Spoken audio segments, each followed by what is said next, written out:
The first sense of desert is moral entitlement.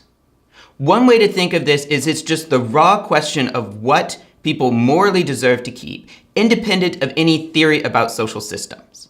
Right? So some people will say, LeBron James works very hard, he's talented, he deserves to have lots of money.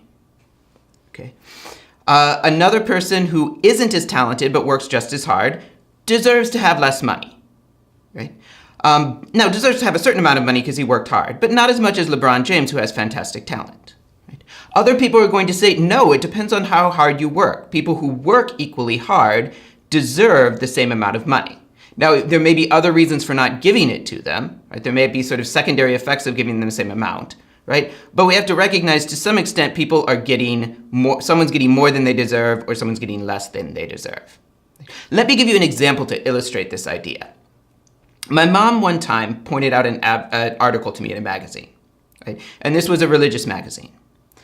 The person who wrote the article talked about a commercial for, I believe, for a luxury car. And the commercial said, you worked hard, you deserve it. She said, well, I know someone else who works very hard. He lives in a small village in South America. Right? He's a member of the indigenous population. He works extremely hard hunting to provide food which he shares with his family and his village. Right?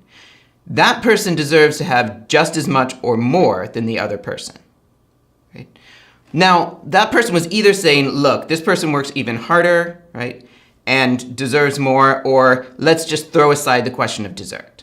Right? She could have meant either one. But you see the basic idea, right? The idea is that independently of questions about social systems, we can say, look, based on how people behaved, some people deserve or don't deserve to have more than others.